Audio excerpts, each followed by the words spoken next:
The doctor did not laugh. He did not smile. He pressed the cold probe against my belly and pointed at the screen. The shape was there. A thin stem. Small fronds like tiny hands. My mother covered her mouth. Her eyes went wide like two bright coins. I wanted to run. But the cold bed held me down. Is this a joke? I asked. No, the doctor said. This is strange. His voice dropped to a whisper. I have never seen this in my life.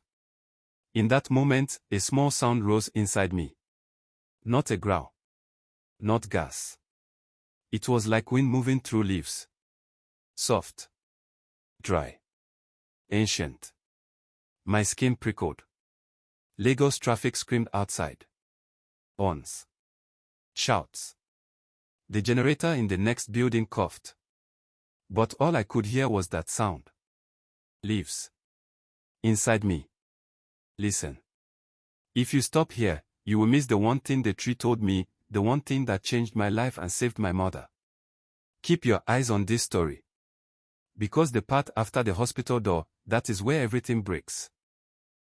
That is where you learn why a boy like me would kneel on hot concrete and water a seed growing in his belly at midnight. That is where you see how pride, a lie, and a small act of love can turn into a curse. My name is Sam. I was 15. I lived with my mother in a small flat in Surulere. The walls were the color of old cream. The fan shook when it spun. We had one window that faced a yellow wall next door. But if you stood on a stool and leaned your head just right, you could see a thin slice of sky. On nights when NEPA took light, I would lie on the floor to catch air and watch that slice. I was not special. I liked jollof. I liked football. I liked to sit on the steps and watch Danfo buses stop and go and stop again. I liked the smell of rain on dust and the way Lagos turns gold for 2 minutes at sunset. I liked a girl named Joy who sold cold sachet water with her aunt near the bus stop. She had eyes that looked like clean river stones, and she laughed with her whole face. Don't ask how we became friends. It happened the way small, good things do, quiet and sure. The pain started as a pinch. A finger pinch, right under my ribs. Then it grew teeth. It came like a drummer who did not know how to stop. Boom in the morning. Boom after school. Boom at night. My mother said it was ulcer. She gave me milk. She made light soup. I drank. It did nothing. The pain kept time. The beat never missed. The first weird thing happened on a Sunday. Church was loud that day. Drums. Praise. Claps. The pastor preached on pride. On the way home, we passed a line of tall palms behind a half-finished plaza. The wind blew. The fronds swayed. My stomach swayed too. I stopped. Are you okay? My mother asked. I feel like wind is inside me, I said. She touched my forehead. No fever. You are tired, she said. But I saw her eyes drift to the palms.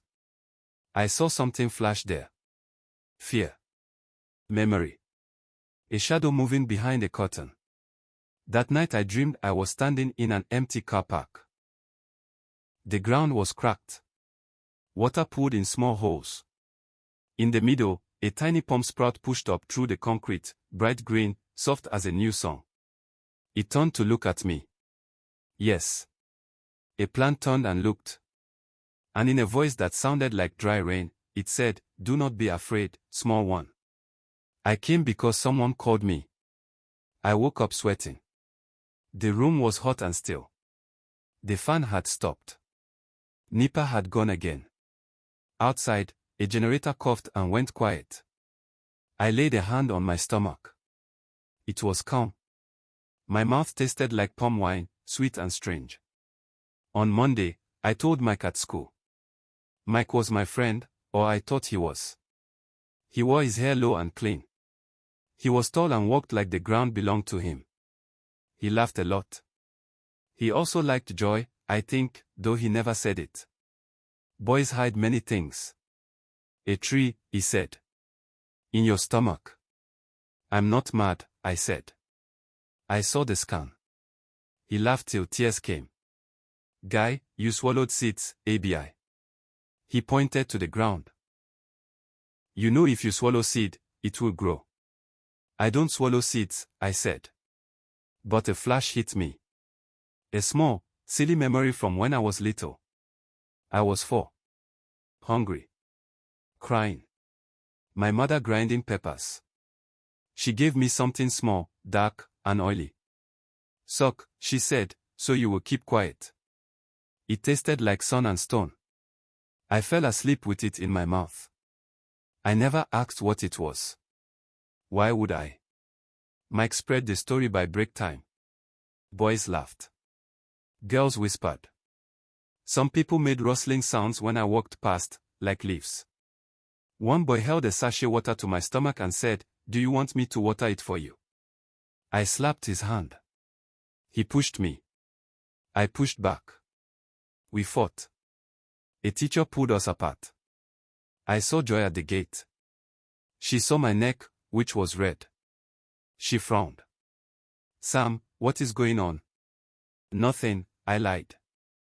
That evening, the pain sent me to the floor.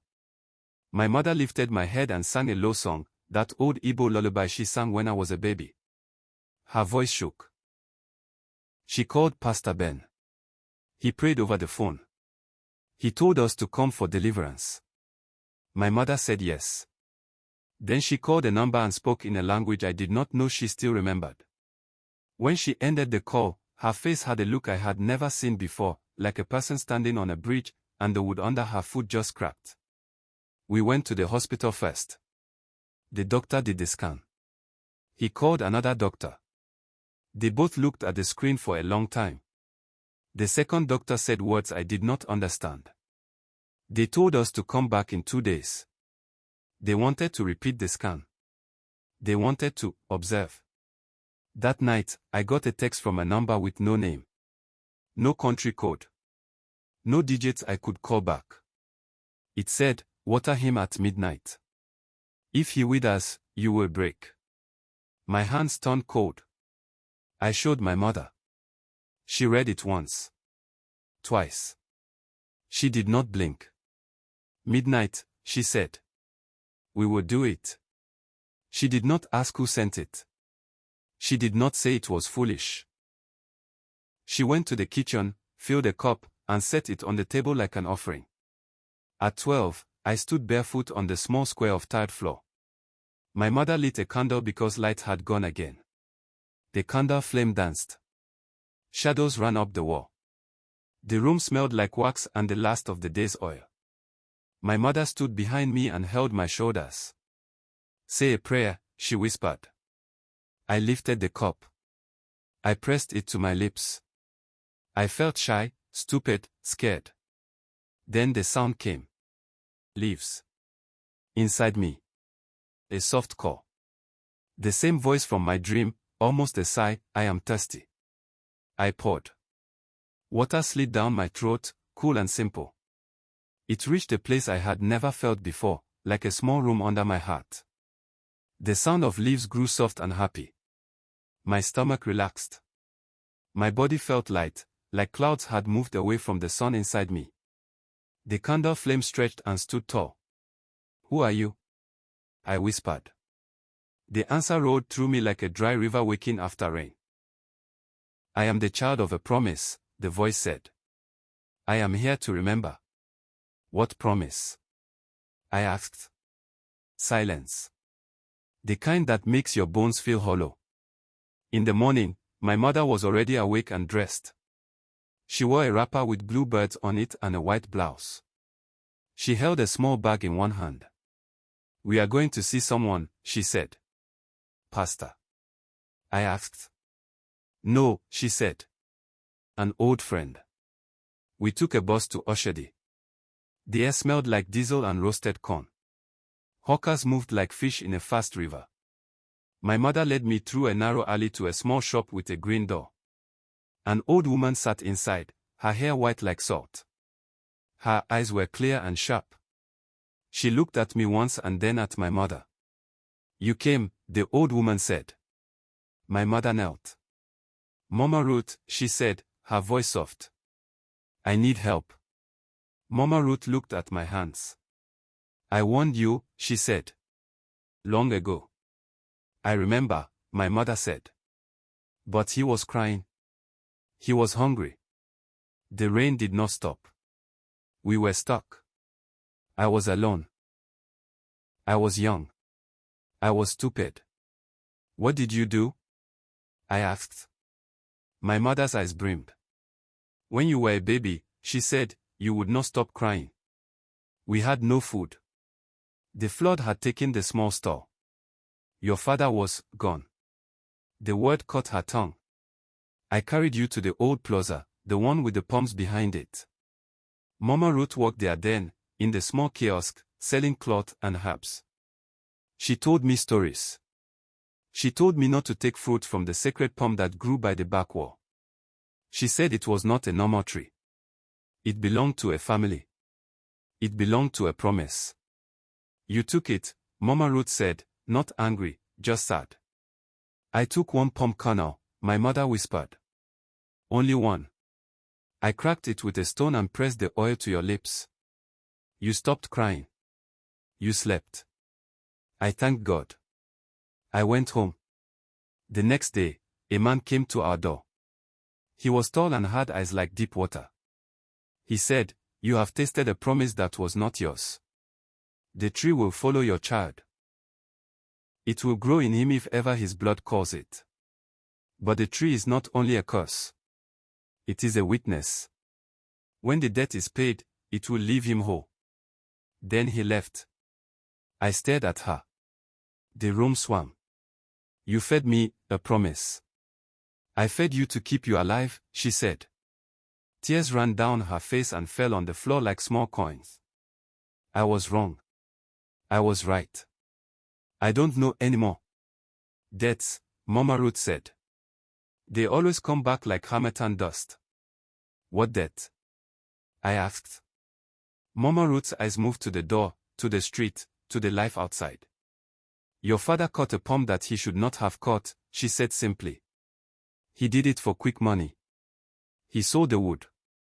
The family that kept it lost their bread. The land dried. The promise broke. He left, thinking the city could hide him. But the city is full of years. And trees do not forget. My heart turned hard and soft at the same time. My father had left when I was 3. I had a face like his in one old photo. A smile like his when I let it out. But I did not know the weight of his path until now. Pride. Greed. Running. A knife that cut and cut again. What do we do? My mother asked. Water the boy, Mama Ruth said. Morning and night. And listen. The tree will tell him what to do. Trees talk now. I said, too fast, trying to hold my fear inside a joke. Everything talks, Mama Ruth said. We are the ones who forget how to hear. We walked home. Joy saw us and waved. Sam, she called. Your face looks different. Are you okay? I am fine, I said, and for a moment I was. The city felt alive around me. Kiki horns. The smell of suya. 2 men arguing about football like the world would end if the other man did not agree. Life was loud and close and warm. I wanted to melt into it and forget the tiny tree in my belly. But you cannot forget a song once you have learned it. It plays under every other sound. The next days were strange. I watered the tree at dawn and at night. The pain was less when I did. If I missed, the drum returned, and the leaves inside me scraped against bone. My mother watched me as if I might fade. She cooked too much food and then could not eat it. She looked at her phone and then put it face down as if the screen could burn her. Once, at midnight, I woke and found her standing by the window, looking up at that thin slice of sky. She held her hands together like she was hiding a small bird inside them. Mike stopped joking. He started asking questions. Can you feel it move? He asked. Yes, I said. Can you make it grow faster? He asked. I don't want that, I said. He nodded, but his eyes sparkled in a way I did not like. He leaned in. You know, some boys in our street say there is one man in Mushin who will pay good money to see you. He thinks your stomach will bring luck. He does rituals with things like that. Do not tell them, I said. My voice shook. My hands were cold. Mike looked at me like he was measuring something. Then he clapped my shoulder and laughed to make it small. I'm joking, guy. Calm down. But the way he walked away made my mouth dry. That night I dreamed again. I was back in the empty car park. The sprout was taller now, with small fronds that brushed my hands when the wind blew. Joy stood on the other side. She wore the yellow dress she sometimes wore at the kiosk. She looked at the sprout and then at me. I know this tree, she said in the dream. My grandmother told me a story. What story? I asked. She opened her mouth to answer. A horn bled somewhere far away. The ground shook. The dream broke like glass. I woke to a sound that was not a dream. A key in our door. Whispered voices. Men's sandals on tile. A strong hand over my mouth. I trashed. A voice hissed, quiet. A cloth covered my eyes. Rope beat my wrist. They carried me. Down the stairs. Past the smell of kerosene and soap. Into a car. The engine growled. Lagos slid by in dark pieces. I heard one name in the whispers. Once. Twice. Mike, I tried to say around the hand. Mike. We stopped in a compound with high walls and a broken gate that hung like a drunk. They put me on a chair. A generator roared nearby. The room smelled like stale beer and old sweat. Someone pulled the cloth from my eyes. The man in front of me wore a white singlet and a red cap. His eyes were small and bright. He smiled without warmth. You are the boy, he said. The one with the tree? I don't know what you mean, I said.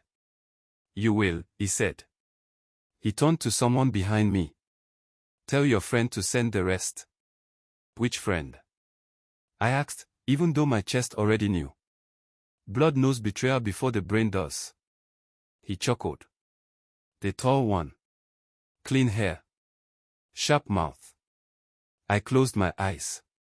I saw Mike's laugh. I saw the small spark in his eye. I saw the way he had leaned toward me like a person leaning toward a market woman to check a price. The man in the red cap came close. He smelled like old smoke. People come to me for money, he said, like he was telling me a story. Money needs small strange things to wake up. A hair. A tooth. A bone.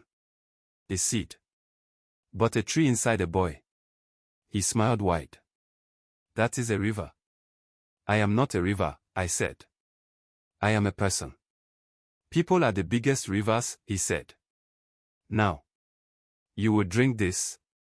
He held up a calabash with a brown drink that smelled like rain and iron. No, I said. The door burst open. Joy stood there.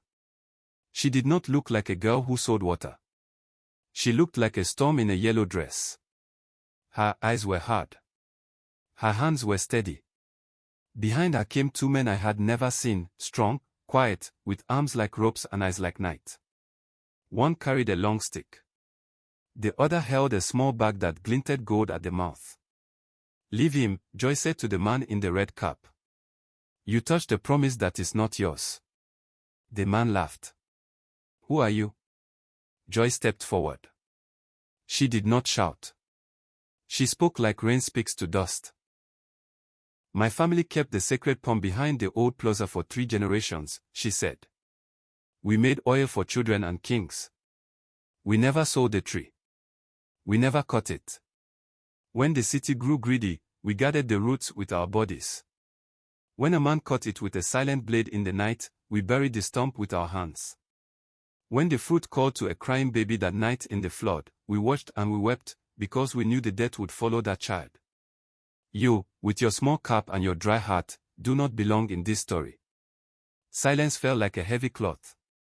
Even the generator seemed to listen. The man in the red cap smiled, but it did not reach his eyes. He waved. Two boys rushed Joy. The quiet man with her moved like fish in deep water. The stick came up. The boys went down. No blood.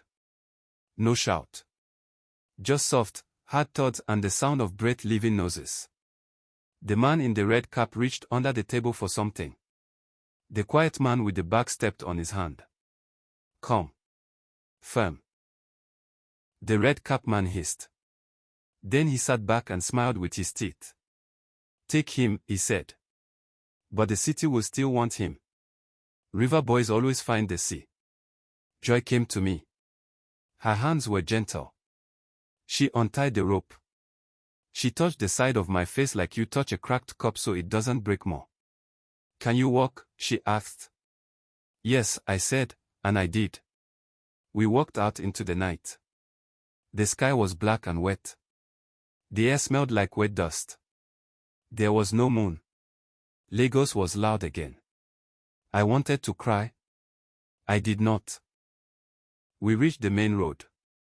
A bus stopped for us because the driver saw my face and maybe thought, this one is someone's son. Joy and I sat at the back. The quiet men stood like two walls beside us. My body was tired. But inside, the tree stirred. The leaves brushed my ribs. A voice rose, the same old dry rain. Do not fear, it said. The death is close. I turned to Joy. How did you know? She looked at the window, at our faces floating in the glass like ghosts. My grandmother told me to watch for you, she said. From the day I was born. I did not know your name. I only knew there would be a boy who carried a small tree. She said, when you see him, stand close. He is the end of a promise and the start of a new one. I stared at her. A thing like light moved through my chest. Not love, not yet. Something like respect mixed with wonder, like seeing the ocean for the first time and knowing it is bigger than your eyes. We reached my street. My mother was outside. Barefoot. Hair loose. Face wet.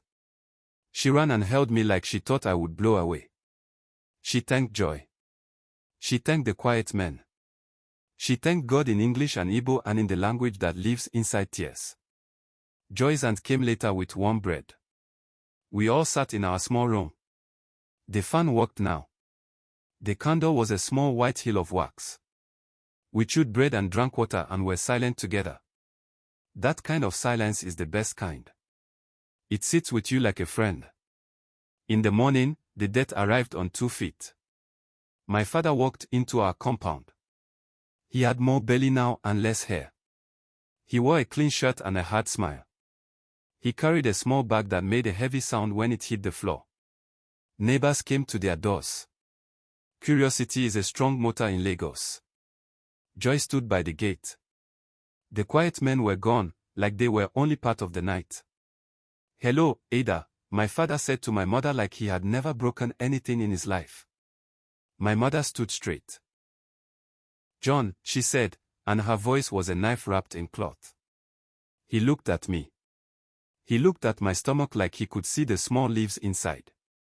His mouth moved like he wanted to say my name, but something bitter sat on his tongue and made it heavy. He set the bag down. I brought money, he said. For the boy. For the condition. What do you want? My mother asked. To help, he said. To make it go away. Joy stepped forward before my mother could speak. Money cannot fix a promise, she said. He looked at her, surprised, as if someone he had not invited had spoken at his meeting. Who is this? She is the keeper of the tree you cut, Mama said. The way she said it made the word cut into the air. His face went still. For a moment, I saw the man he was when he ran in the night with a blade and a plan. The man who laughed with boys who clap your back too hard. The man who thinks the city is a game where only fast hands win. Then the stillness broke, and the hard smile came back. I cut many trees, he said. Which one is crying now? Joy did not blink. The one by the old plaza, she said. The one by the back wall with the roots that touched the main road. The one that gave oil for small children when the rains were late. The one your boy now carries like a second heart. You think I wanted to cut it, my father snapped. You think there was work. You think there was food. A man does what a man must. People clapped when I brought money. They ate. They forgot how I got it. Trees do not forget, Joy said again, and I heard the truth in it like a bell. My father looked at me. The hard smile faded. In its place, something small and scared came out, like a rat picking from a hole. Does it hurt? He asked me, voice low. Yes, I said. Truth is simple. He put both hands on his head and sat on the step like his legs had left him. He was not a monster. He was a man who had made a long line of small, fast choices and now stood at the end of them, watching the bill come due. What do we do? He asked. The voice rose inside me, strong and clear now. Plant me, it said. Where the promise broke. Give me ground. Give me rain. Give me your pride. I told them. The words felt like someone else's, but they were mine. We need to plant the seed. On the old ground. Where you cut the tree? Impossible, my father said. The plaza is gone. A new building sits there now. Tall. Glass. Fence. Security. They will not even let you breathe near that wall. Then we will find a crack, Joy said. There is always one. We left that night. Because when a voice like that speaks, you move. Lagos nights belong to those who step without noise. We passed men playing draft under a street light. We passed a girl plaiting her sister's hair on a stool, both of them laughing like the world would never end. We reached the plaza. It stood like a bully, all glass and light and pride. The fence was black. A guard slept in a chair near the gate, mouth open, radio low. We walked around the back. The old wall still stood behind the new steel. Cracked. Tired. But there. The soil at the base was dry and hard and full of small stones and broken glass. Joy knelt and pressed her fingers to it like you press a pulse in a wrist. Here, she said. This is where it stood. How do we get the seed? My mother asked, her voice shaking again. The answer came from inside me. Not words this time. A movement. A rising. I felt a push under my ribs, soft and strong. The taste of palm wine filled my mouth, sweet and warm. Heat ran down my arms. My throat tightened, not in pain, but like a door about to open. I bent forward. My father rushed to hold me. Sam. It's okay, I said. And it was. I put my fingers in my mouth, deep, like a child trying to pull a sweet that went too far. Something cool and smooth touched my fingertips. Round. Oily. Ancient. I pulled. The seed slid out into my palm. Dark. Shiny. A small gold vein ran through it, like lightning trapped in stone. It was not dirty. It did not smell bad. It smelled like warm rain. It hummed in my hand like a quiet song. My mother cried. My father covered his eyes. Joy smiled, and it was like sunrise on plain water. We dug with our fingers. The soil fought. It gave. The hole was small, but it was enough. I placed the seed inside like you place a baby in a bed. I covered it. Joy poured water from her sachet onto the spot. My mother poured tears. My father poured breath he did not know he was holding. Grow, I whispered. Please. The ground trembled, small and sure. The soil lifted. A green point pushed up. It opened like a mouth learning how to speak for the first time. The sprout stood there in the weak light from the street lamp, soft and brave. My chest went quiet. The leaves inside me fell still. For the first time in weeks, I felt only me. Just me. A boy. A body. A breath. I knew then that a weight had left me I did not even know I was carrying. I wanted to laugh and cry and sleep and run, all at once. A shout broke the night. The guard had woken. He was not alone. Men climbed the wall. A pickup rolled to the back gate. The red-cap man jumped down with 2 boys. Mike was with them. He held a phone and looked scared and proud at the same time. My father stood up, fist tight. My mother pulled my arm. Joy stepped in front of the sprout. Move from there, the guard yelled. You cannot plant anything here. Cut it, the red-cap man said to his boys, eyes bright with that dry light. Pull it out now before it holds.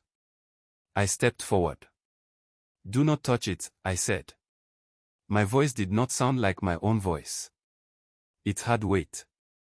It had wind. Who will stop us? The red-cap man grinned. My son, my mother said. She stood beside me.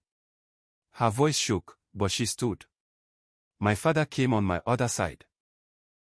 His hands were open, empty, but his back was straight the way I wished it had been all my life.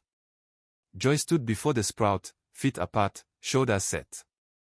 The 4 of us made a wall without walls. Mike looked at me over the red-cap man's shoulder. His mouth moved. I'm sorry, he mouthed. Or maybe he didn't. Maybe I only wanted him to. Maybe he only looked away because shame is heavy when you carry it on your face. The guard moved toward us with a stick. The boys followed. The red-cap man smiled that small dry smile. He reached into his pocket. Enough, my father said, and his voice rang like a pan in a hot kitchen. I am done running. He turned to the guard. This land owes a promise, he said. I broke it. I am here to fix it. You can arrest me later. You can hit me now. But if you pull this sprout, I will stand in your way with my chest and my back and my head. The guard paused. He was not a bad man. He was a man with a job and a radio and a small child at home. He looked at us. The mother, the boy, the girl, the man who had a mouth like a knife and eyes like rain. The night held its breath. Make it quick, the guard muttered. Before manager comes. He turned and shouted at the boys. Back off. The red-cap man hissed. You fools, he said. Do you know what you are letting grow? A tree that eats luck. A tree that drinks your money. The guard's eyes hardened. Go, he said. The red-cap man spat on the ground and slid into the shadows because men like him do not like to fight in the open when the wind is not with them. Mike stayed one bit too long. Our eyes met. He tried to smile like old times. It broke on his face. He left. We stood in a small circle around the sprout. The city did not care, but it watched, as a big thing watches a small thing that might grow into something it will have to learn how to live with. We watered the sprout every dawn. We watered it every night. The guard kept one eye closed because he had seen many things, and this was one of the few he wanted to help. Joy brought a small bag of dark earth from her grandmother's house and mixed it into the crack. My mother sang old songs. My father went to the police station by himself and confessed he had cut the old palm years ago and stolen wood from a government site last month. He came back with a paper and a date. He would face a judge. He did not hide. People laughed at us. People helped us. A woman from the next compound brought a bucket at noon because the heat was hard.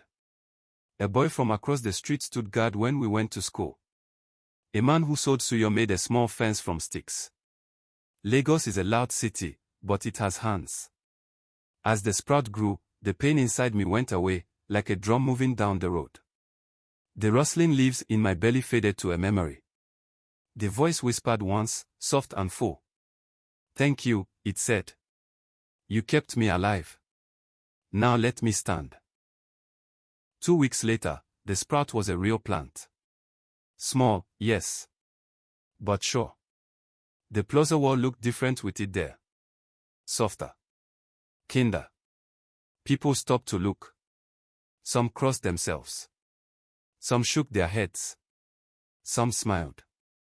One evening, I found a note under our door. Small. Plain.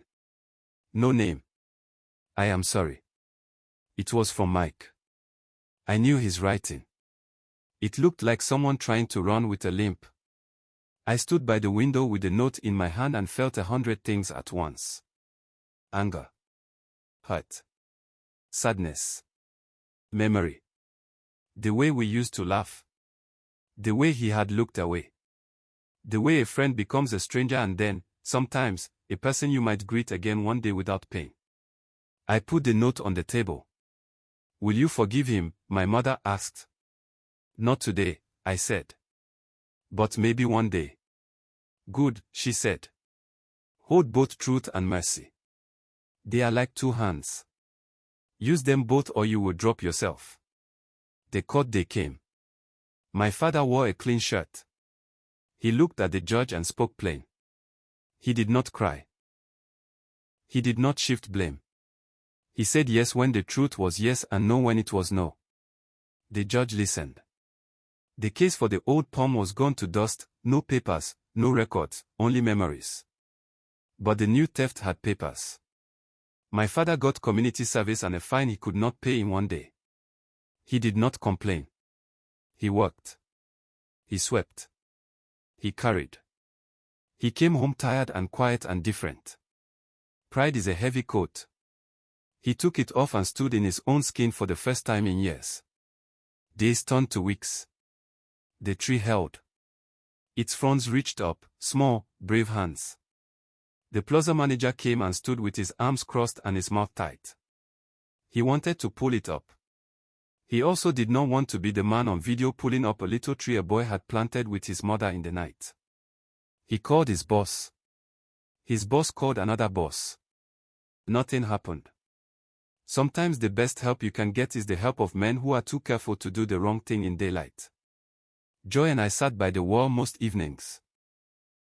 We drank cold water and talked about small things and big things with the same care. She told me how her grandmother had kept seeds in a small bag for years, waiting for a boy like me. I told her how the tree had sounded in my belly when I watered it. We laughed at how strange both our lives were now. Strange, but right, like a song you didn't know you knew until it came on the radio and you sang every word. One night, the air smelled like rain. Joy held out her hand. Drops fell and sat there, bright as glass beads. You know, she said, people will make your story big. They will add sugar and pepper. They will say you grew a forest inside and you vomited a tree with golden food that made people rich. What will you say? I asked. I will say the truth, she said. A boy carried a promise that hurt him. He did not break under it. He listened. He planted it. And he became free. I felt something open in my chest again. Not pain. Not fear. Something simple and strong. I thought, maybe I love this girl. And if I do, it is not a magic thing that falls out of the sky. It is a small thing you water morning and night until it stands by itself. The next morning, the city woke to a surprise. On the smooth glass of the plaza, right where the palm fronds touched their reflection, someone had painted a small, neat sentence in white. Trees remember. People can, too. No one saw who wrote it. The manager cursed. The guard smiled into his palm. People took pictures. The sprout looked taller in every photo. News travels fast. A blogger came. Then a small TV crew. They asked me to speak. I was shy. I stood up anyway. Don't swallow what is not your promise, I said. And if you did, find the courage to plant it where it belongs. The crowd clapped like we had finished a good song. My father stood at the back. He did not clap. He wiped his eyes like dust had flown in. My mother held his hand and did not let go. At night, I went back to the plaza alone. I wanted to stand with the tree the way you stand with a friend when the party is over and the street is quiet again. The wind moved. The fronds shook like small flags. The city hummed. My stomach was quiet as a sleeping baby. Are you there? I whispered. The old voice rose one last time, soft and full and proud. I am here, it said, not from my belly now, but from the ground. From the crack. From the place where the root touched old soil and found old water. You gave me a body, it said. Now I will stand. Now I will shade. Now I will remember for you. What will you remember? I asked. That people can change, it said. That a boy can grow by letting go. That a woman can hold a lie as a shield and then lay it down to tell the truth. That a man can carry pride like a bag of stones and then set it on the ground and walk free. That a city can make room for a small green thing if enough hands reach to guard it. I stood there till rain came. It was not heavy. It was a kind rain. It washed the paint on the glass so it ran a little but did not disappear. It touched my face. It touched the fronts. It touched the old wall and the new fence and the hands of the guard who leaned on his stick and watched. When I turned to go, I saw Mike at the corner. He did not step close. He lifted a hand. Not a full wave. Just a small lift. I lifted mine back. It was not forgiveness. Not yet. It was a crack in a hard thing. It was a start. At home, my mother sat by the window, watching the thin slice of sky. She had a new look now. Not the look of a person on a breaking bridge. The look of a person who knows the way to the other side. My father washed plates in the small sink and did not act like it was a gift he was giving the world. He just washed. I lay down on the floor to catch the night air. The fan turned slow and kind. The palm tree stood in the city like a new word in an old song. My belly was my own. I put my hand there and laughed because freedom feels like a light you didn't know you were missing until it came on. Listen. People will tell you this is a story about a strange thing that happened in Lagos. They will say a boy grew a tree, and the tree spoke, and the city watched. But the real story is small and old. It is the story of pride turning into apology. Of a lie turning into truth. Of fear turning into a step forward. Of a seed taken, and a seed returned. The twist. The tree was never here to kill me. It was here to keep a promise safe until I was brave enough to put it back where it belonged. And the ending. It is not fireworks. It is a hand on a small green stem. It is a boy who is now a little more of a man. It is a mother who sings a new song. It is a father who shows up. It is a girl with riverstone eyes who stands guard with a smile. It is a city that hums and makes space. It is a crack in concrete where life pushes through, slow and sure, and does not ask for permission. That is how the palm tree left my stomach and entered my street.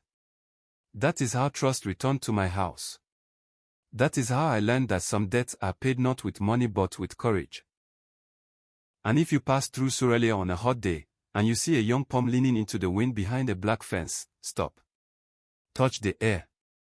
You may hear it. The soft sound of leaves telling the city to remember.